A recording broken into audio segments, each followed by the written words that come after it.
Hola, mi nombre es Lisbeth Avendaño López y en este video les hablaré sobre cuáles fueron las reacciones de las potencias extranjeras ante el derrocamiento del régimen porfirista. Y bueno, esta reacción se divide en 7 etapas.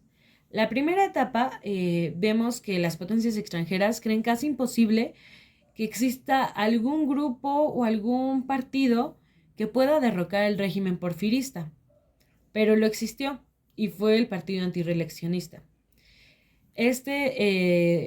Dio fin al régimen mexicano porfirista, que duró al menos 3 decenios.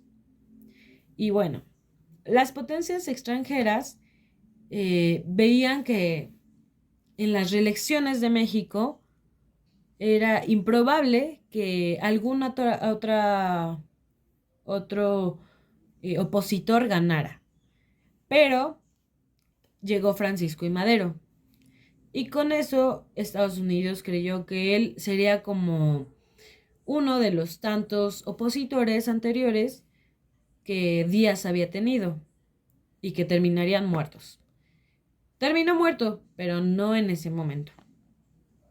Esa es la primera etapa. En cuanto a la segunda etapa, tenemos un estado de alerta de parte de los Estados Unidos y de Europa, ya que ellos estaban muy interesados en que toda esta reconstrucción diera estabilidad interna lo más rápido posible. Eh, También estaban muy preocupados por esta ola de nacionalismo. Buscaban que la Embajada de los Estados Unidos y las legaciones de Europa, con la ayuda del secretario de Relaciones Exteriores, protegieran políticamente, militarmente a los ciudadanos extranjeros que residían en tierras mexicanas, ya que tenían miedo de vivir en esas zonas que estaban siendo controladas por estas nuevas autoridades que tenían el control. Para 1918 había una presión extrema de parte de los embajadores, tanto estadounidenses como europeos, porque ya querían que se acabara este caos político.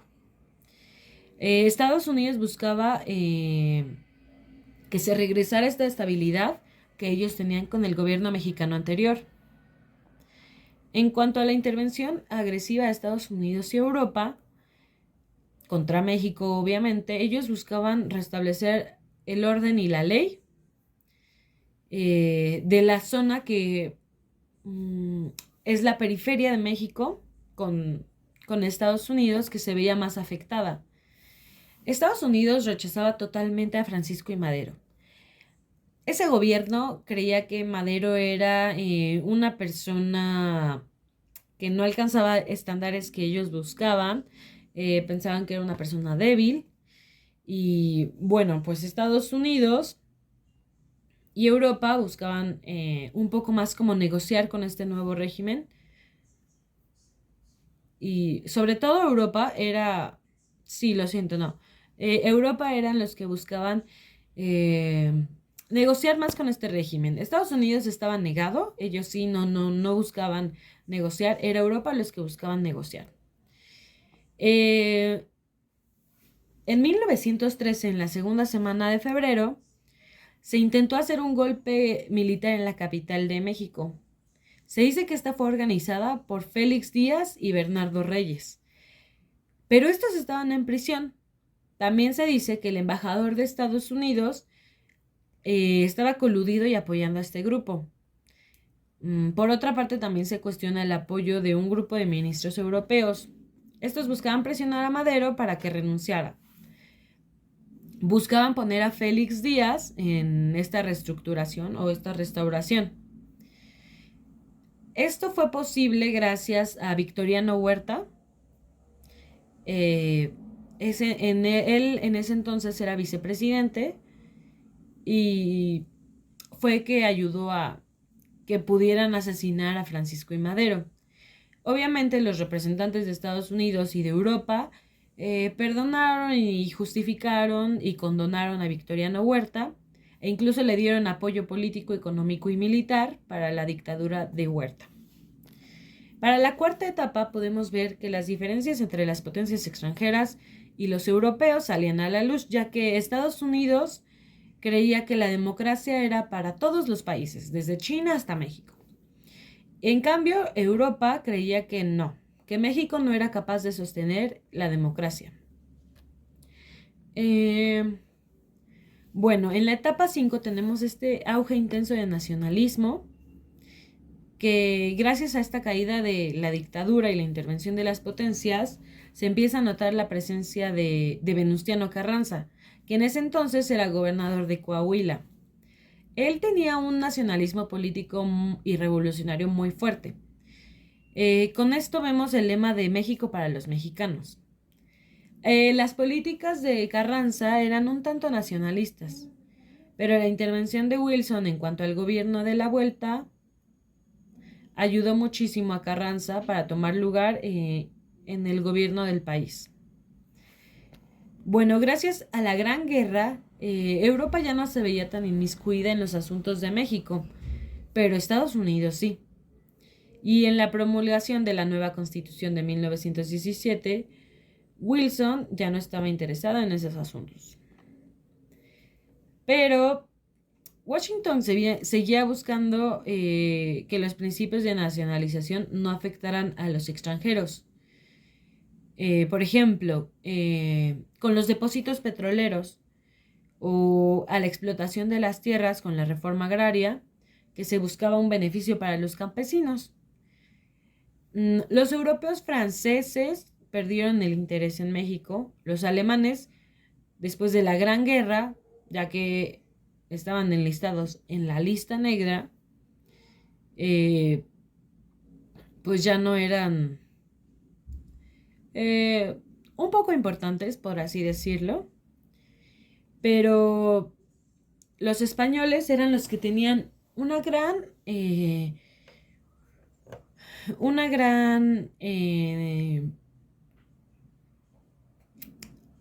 gran número de colonias extranjeras aquí en México. Por otra parte, Obregón entrega el poder a Plutarco Elías Calles. Las relaciones entre Europa, Estados Unidos y México parecían normalizarse un poco. Pero pronto, con la guerra civil en Nicaragua, México apoyaba a los liberales y Washington a sus enemigos.